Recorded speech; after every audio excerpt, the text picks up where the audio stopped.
তাহলে যে ময়দানে একজন ইমানদারের ভোটের দাম এক, একজন কাফের মুশরিক তার ভোটের দাম এক, ওই বাজারে আপনি ভোটে দাঁড়াইছেন, আপনার কোনো বিবেক আছে? মসজিদের ইমাম 5 ওয়াক্ত নামাজি এবং তাকওয়াবান, আর একজন বেনামাজি ভাটপার, তারও ভোটের দাম যা, মসজিদের ইমাম সাহেবের ভোটের দাম যা।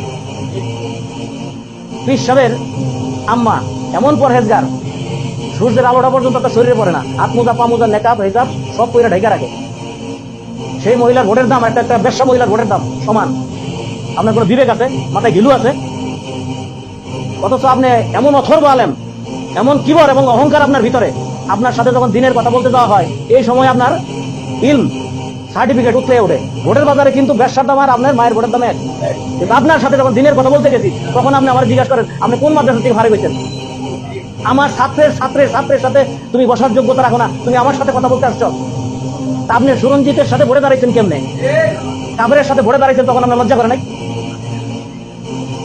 আপনি বলেন যে আমি এটা হিকমত হিসেবে গ্রহণ করছি।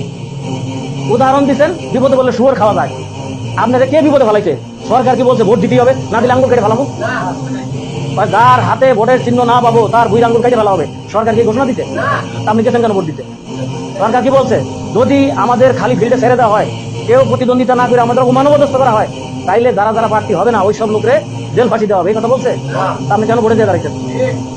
তার মানে কি আপনি নিজে রব হইয়া নিজে একটা ফয়সালা করে ভোটে দিয়ে দাঁড়াইছেন এবং আল্লাহর বিধানকে মানুষের উপর ইচ্ছার উপরে ছেড়ে দিচ্ছেন। আপনি আল্লাহর সাথে চরম জুলুম করছেন। তাহলে যারা আলেম হইয়া আল্লাহর বিধানকে জনগণের ইচ্ছার উপর ছেড়ে দেয়, মর্জির উপরে ছেড়ে দেয়, যে জনগণ চাইলে দেশে ইসলাম চলবে, জনগণ না চাইলে চলবে না, তারা আলেম হইতে পারে না। আল্লাহর ফয়সালায় তারা রব হয়ে গেছে। এই রবদেরকে ত্যাগ করতে হবে।